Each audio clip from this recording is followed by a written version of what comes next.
What's up, you guys? My name is Tom Watkins. I'm a guitar player and songwriter, and I'm here today making this video for Music Over Miles to teach you guys how to play dropped 2 voicings.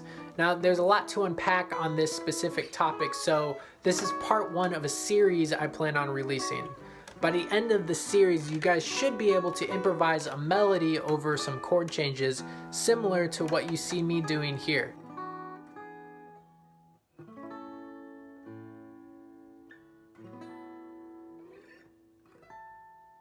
So go ahead and grab your guitar, tune up, and let's get started. Now, before we continue, if you're new to this whole music thing and you're not really sure how chords are built, I would definitely watch this video first on how to build chords on the guitar before continuing with this one, as what we're going to be doing in this video is just a little bit more advanced. Today we're going to look at the G major 7th chord in the drop 2 voicing on the top 4 strings. So before we start looking at the chord shapes, I want to make sure that you know how to play the G major scale on the top 1st string, the E string. So because the exercise that we're going to do involves us playing these chord shapes while we're playing the major scale.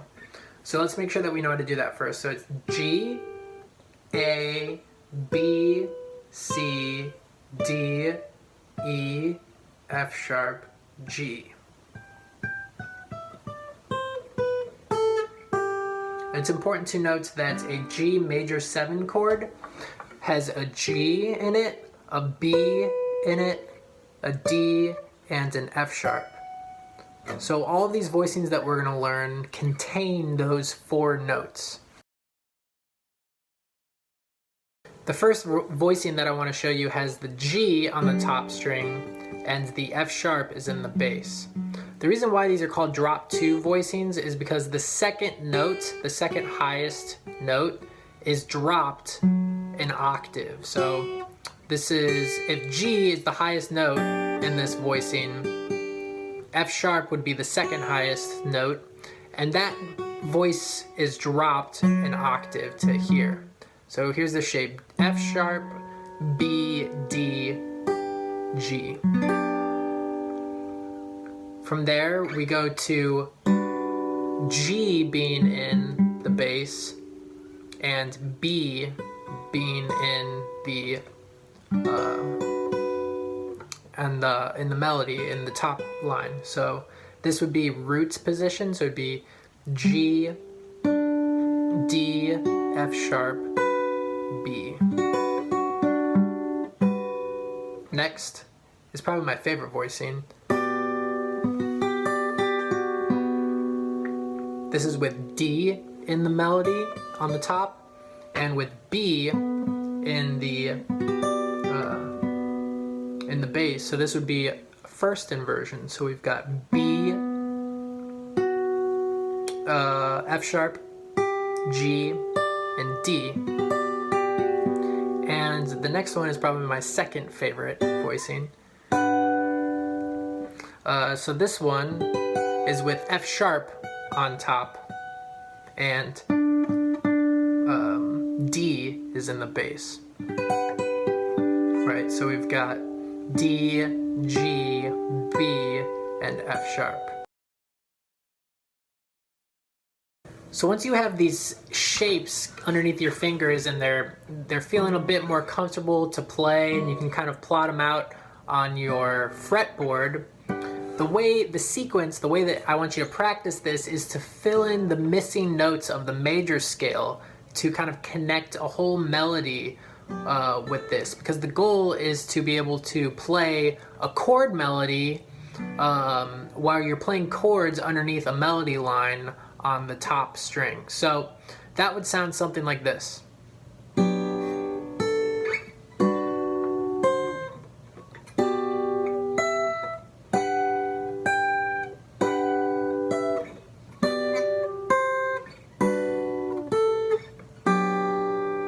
You know, so definitely spend some time from this shape to this one. It's particularly difficult to switch from this,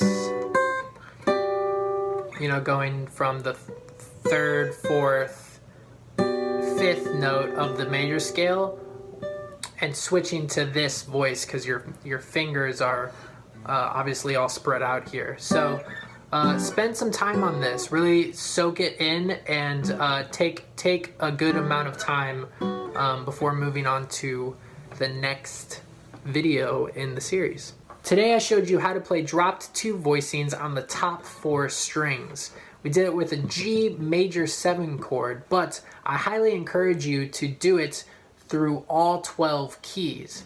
So I would be doing major 7th chords in all 12 keys. You can do that by going through the circle of fifths.